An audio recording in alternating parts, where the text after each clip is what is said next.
Imagine a town gripped by an invisible force, compelling hundreds to dance until they collapsed, even died. This isn't a horror story, it's a chilling chapter from history. In the heart of Europe, on a scorching summer day in 1518, a woman stepped into the street and began to dance. She wasn't celebrating, she was trapped, ensnared by an unstoppable rhythm that would soon claim an entire city. Today, we're diving deep into one of history's most baffling medical mysteries, the dancing plague of 1518. What truly happened in Strasbourg? Was it a disease, a curse, or something far stranger born from the human mind itself? Picture this. It's July 1518. The air in Strasbourg, a bustling city then part of the Holy Roman Empire, hangs heavy and humid, stifling and thick with the scent of unwashed masses and summer heat. But there's a dread heavier than the air itself, a palpable tension woven into the very fabric of daily life. The city was a pressure cooker of poverty, disease, and superstition. Then, on July 14th, a woman known to history as Frau Trophea stepped out of her house. She didn't walk, she didn't stroll, she began to dance. Not a graceful waltz or a celebratory jig, but a strange, unsettling, relentless movement. There was no music, no reason, just the sudden, terrible urge to move, and she couldn't stop. Frau Trophea's dance wasn't just odd, it was terrifying. Her movements were frenzied, her eyes lightly glazed over, her body contorted in a grim, exhausting ballet. She danced through the day, through the night, without rest, without food, without water. Day one bled into day two, then day three, four, five, six. People watched, first with curiosity, then with growing alarm. Her feet swelled, her breath came in ragged gasps, but the invisible conductor of her torment would not let her stop. Then, almost as if her affliction was contagious, others started to join. Within days, three more people were caught in the same dreadful loop. Then it was a dozen. The subtle beginning quickly escalated into something horrifyingly public. The physical toll was immense and immediate. Muscles cramped, feet bled, and exhaustion gnawed at their very bones. Imagine dancing without pause, hour after hour, day after day. Eventually, the human body simply gives out.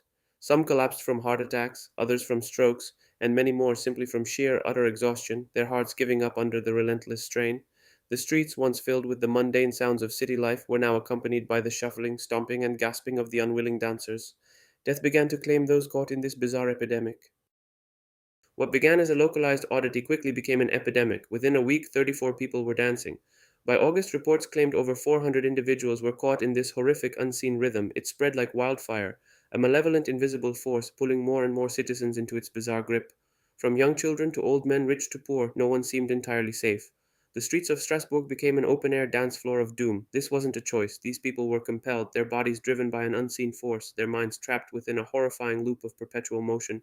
Imagine the terror, the desperation of watching your loved ones, your neighbors, your fellow citizens lose control of their own bodies, driven to dance until they quite literally dropped dead. The city authorities, the magistrates, and the religious leaders found themselves utterly baffled. They had no playbook for this. This wasn't famine, war, or the usual plague. People were dancing themselves to death. Their initial reaction, desperate and almost comical in its misguidedness, was to treat it as a medical problem, but one that required an incredibly unconventional remedy. They concluded the dancers simply needed to dance it out. Yes, you heard that right. They thought if they kept dancing, they'd eventually get tired and stop. So, in a move that beggars belief, they decided to encourage the dancing. They hired professional musicians, drummers, and pipers to play rousing tunes. They even built a large wooden dance hall. Their rationale was simple: if these people were going to dance, let them dance till it ran its course. The city fathers hoped to tire them into submission, believing that rest was the true cure for this strange illness. But their efforts were futile. The music, far from bringing relief, only seemed to fuel the frenzy, providing an actual rhythm for the possessed to follow. The wooden hall became a stage for suffering, not recovery. The interventions proved completely ineffective, and the dancing and the dying continued. In the 16th century, understanding of medicine and psychology was rudimentary, to say the least. So, what did people think was happening? Naturally, contemporary beliefs gravitated towards the supernatural and the divine. Many believed it was a divine punishment, a scourge sent by God for the city's sins. Others, witnessing the uncontrollable movements and apparent torment, concluded it was demonic possession, an invasion by evil spirits taking hold of innocent souls. Exorcists and religious rituals were no doubt attempted, but the dancing continued unabated.